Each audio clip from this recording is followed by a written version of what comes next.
পুরো সপ্তাহ তো যেমন তেমন, শুক্রবারও তো একটু ভালো কিছু খেতে ইচ্ছে করে বন্ধর দিনে। তো আমি সেটার জন্য আজকে খুবই ঝটপট একটা চিকেন তেহারি শেয়ার করতেছি। দেখেন কতটা জড়জড়া এবং সুন্দর লোভনীয় হয়েছে। তো সেটার জন্য আমি এখানে একটা প্যান গরম করে প্যানের মধ্যে তেল দিয়ে দিলাম, এক টুকরা ডালচিনি, 3-4টা এলাচ আর 3-4টা লবঙ্গ দিয়ে দিলাম।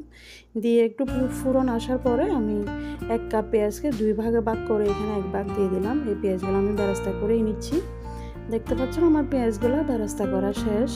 এখন দিয়ে দিব যে বাকি অর্ধেক পেঁয়াজগুলো আছে সেগুলো। তো বাকি অর্ধেক পেঁয়াজটা আমি দিয়ে দিলাম, দিয়ে একটু নেড়ে চেড়ে নরম করে নিব। আজকে রেসিপিটা বিশেষ করে ব্যাচেলরদের জন্য, কারণ পুরো সপ্তাহ তারা একটু কাজ কামে ব্যস্ত থাকে, শুক্রবারে স্পেশাল একটু কিছু খেতে ইচ্ছে করে, তাদের জন্য খুবই সহজ ইজি একটা রেসিপি। তো পেঁয়াজগুলো যখন একটু নরম হয়ে গেছে তার মধ্যে আমি দিয়ে দিলাম এখানে 1 কিলোর মতো চিকেন। এখানে একটা মুরগি থেকে আমি কিছুটা কয়েক পিস রেখে দিয়েছিলাম 1.5 কেজি চিকেন থেকে। তো এখানে বাকি চিকেনগুলো আমি দিয়ে একটু ভেজে নিচ্ছি। যখন দেখবেন সাদা সাদা হয়ে গেছে তখন পেঁয়াজগুলো ভাজা হয়ে গেছে। তো আমি এখানে অর্ধেকটা বেরেস্তা করে নিচ্ছি আর অর্ধেকটা কাঁচা পেঁয়াজ দিছি। বেরেস্তার খুশবুটা খুবই সুন্দর আসবে। দিয়ে দিচ্ছি 2 টেবিল চামচ আদা বাটা, 1.5 টেবিল চামচ দিয়ে দিচ্ছি রসুন বাটা। রসুনগুলো দেওয়ার পরে আবারও একটু ভালো করে চিকেনের সাথে মিশিয়ে নেড়ে চেড়ে নিব, যাতে আদা রসুনের কাঁচা যে গন্ধটা সেটা একটু চলে যায়। মাংসের সাথে তেলের মধ্যে ভাজা ভাজা হয়ে গেলে গন্ধটা আর থাকবে না। এই যে দেখতে পাচ্ছেন আমি আবারও চিকেনগুলো নেড়ে চেড়ে একটু ভেজে নিচ্ছি। এখন আমি অ্যাড করব হচ্ছে এই 1.5 চা চামচের মতো গোলমরিচের গুঁড়া ঝালের জন্য। আর এটা হচ্ছে আমার হ্যান্ডমেড হাতে করা মশলা, যে মশলা দিয়ে এই মশলাটা দিয়েই আমি রান্না করব। এখানে লবঙ্গ, ডালচিনি, এলাচ, তারপর হচ্ছে জয়ফল, জয়ত্রী, এগুলো পরিমাণ মতো আমি নিয়ে জাস্ট আমার চিকেন অনুযায়ী ক্রাশ করে নিছি। প্রায় 3 টেবিল চামচের মতো হবে এখানে। এই মশলাটা দিয়ে আজকে আমি রান্না করব, আর কোনো মশলাই অ্যাড করব না। এই মশলাটা হচ্ছে যে মশলাটা দিয়ে আমরা হাজি বিরিয়ানি রেসিপিটা করি, সেই মশলাটাই। কারণ এটা আমি চিকেন দিয়ে করতেছি, এটা আপনারা চাইলে এটা বিফ দিয়েও করতে পারেন। আমি এখানে এই 10-12টার মতো কাঁচামরিচও দিয়ে দিছি। দেখতে পাচ্ছেন 5-7 মিনিট পর চিকেন থেকে কতটা পানি বের হয়েছে। আমি আর কোনো পানি অ্যাড করব না এবং অ্যাড করতে হবেও না। চিকেনের পানি দিয়ে চিকেনগুলো রান্না হয়ে যাবে। এখন যাতে তলায় লেগে না যায়, মাঝে মধ্যে এরকম ঢাকনা খুলে নেড়ে চেড়ে দিতে হবে। এই বিরিয়ানিটা খুবই মজা হয়। আমি তো প্রায় সময় রান্না করি, যেহেতু বাচ্চারা শুক্রবার আসলে একটু বাহানা ধরে। সব সময় কি আর হেভি কিছু রান্না করা সম্ভব? তো কম সময়ে এইটাই বেস্ট। এখন আবার একটু উল্টিয়ে পাল্টিয়ে নাড়াচাড়া করে আমি একটা আলু দিয়ে দিব। কারণ আপনারা তো আমার সব রেসিপি দেখেন, আমি যে কোনো বিরিয়ানিতে বলতে গেলে আলু ছাড়া আমার চলেই না। বিরিয়ানিতে তো আলু থাকতেই হবে। সেই জন্য আমি এখন অলমোস্ট আমার মাংসগুলো সিদ্ধ হয়ে গেছে, পানিও শুকাই গেছে, মশলা টশলাও ভালো করে কষে তেলগুলো উপর উঠে গেছে। ওই পর্যায়ে আমি আলুগুলা দিছি, কারণ আলু আমার চিকেনের সাথে সিদ্ধ হতে হবে না। আমার আলুগুলো আধা সিদ্ধ হলে বাকিটা পাতার সাথে সিদ্ধ হবে। কারণ ফুল সিদ্ধ যদি মাংসের সাথে আলুগুলা হয়ে যায়, তাহলে ভাত যখন রান্না করবো নাড়াচাড়া করতে করতে আলুগুলা ভেঙে ভাতগুলো একেবারে খাতখাতা হয়ে যাবে। তো এখন আবার একটু নেড়ে চেড়ে দিচ্ছি। আপনারা লক্ষ্য করে দেখতে পারেন যে আমার কাঁচামরিচগুলো ভাঙে নাই, তার মানে ওখান থেকে জাল বের হয় নাই। যে গোলমরিচের গুঁড়োগুলো দিয়েছিলাম ওগুলাই জাল হবে। এখন দেখেন আমার কত সুন্দর আমার চিকেন হয়ে গেছে, মশলা টশলা কষে তেলও বের হয়ে গেছে। এইখানে যে তেলগুলো দেখতে পাচ্ছেন ওই তেলগুলো দিয়েই আমি ভাত রান্না করব। মাংসগুলো নামিয়ে রাখে আরেকটা পাতিল আমি এই যে এখানে 3 পট চাল নিয়ে নিছি। এই চালগুলো আমি চুলার উপর বসাই দিয়েছি পাতিল সহ।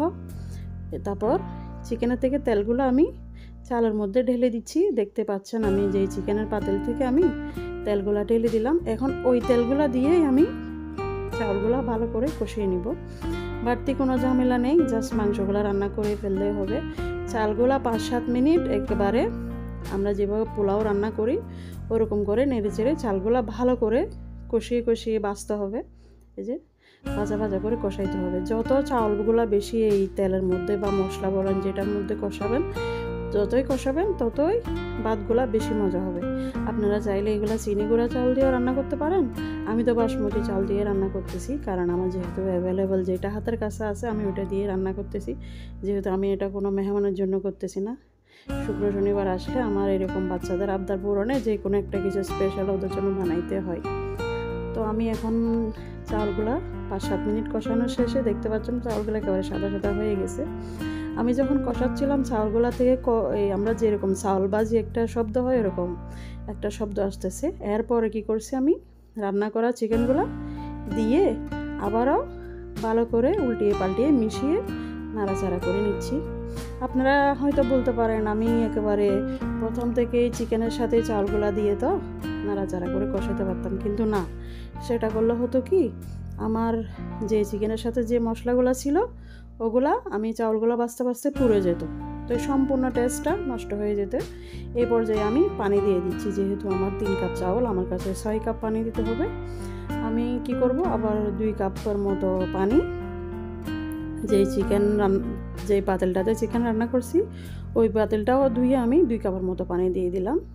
এই যে দেখতে পাচ্ছেন আমার এনাফ পানি হয়ে গেছে। এবার আমি একটু নাড়াচাড়া করে আমি ঢাকনা দিয়ে চুলাটা ডেকে দিব।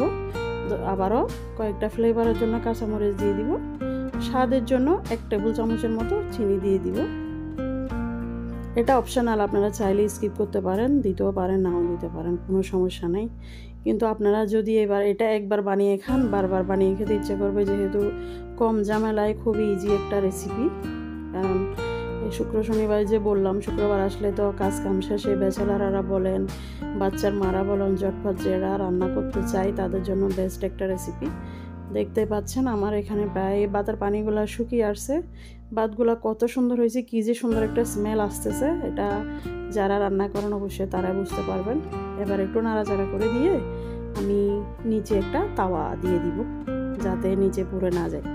খেয়াল করেন আমার আলুগুলো কিন্তু একটাও ভাঙে নাই। যদি মাংসের সাথে আমার আলুগুলো একেবারে 100% সিদ্ধ হয়ে যেত, তাহলে এখন ভাত নাড়াচাড়া যখন করতেছি আলুগুলো ভেঙে যেত। এখন আমি ভাতগুলা ভালো করে ঝুরঝুরা করে হওয়া পর্যন্ত ডেকে দিলাম। এই পাতিলগুলোতে রান্না করার একটাই সুবিধা যে বাতাস যেতে পারে না, তো ঢাকনাতে যে মশলাগুলো থাকে ওগুলোও রান্না করার সময় ওই জিনিসগুলোর মধ্যেই পড়ে। দেখেন কত সুন্দর হয়েছে ভাতগুলা, কতটা ঝরঝরে হয়েছে, একটা ভাতের সাথে একটা ভাতও লাগে নাই। এই যে দেখতে পাচ্ছেন কতটা সুন্দর হয়েছে। আশা করি আমার আজকের ঝটপট রেসিপিটি আপনাদের খুবই পছন্দ হবে।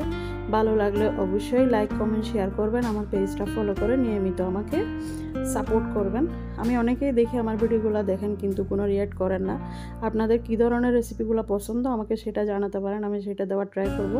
তবে আমার পেজের রেসিপিগুলো বা অন্যান্য ভিডিওগুলো তেমন একটা, রান্নাগুলোও তেমন একটা এক্সপেন্সিভ না। আমি নিত্যদিনে যে রান্নাগুলো করে থাকি সেগুলোরই রেসিপি আপনাদের সাথে শেয়ার করে থাকি। অবশ্যই আপনাদের ভালো লাগার কথা, বিশেষ করে চাটগাঁই রেসিপি। তো এই ছিল আমার আজকের ফ্রাইডে স্পেশাল ঝটপট রান্না। সবাই ভালো থাকবেন, দেখা হবে নেক্সট কোনো রেসিপিতে। আল্লাহ হাফেজ।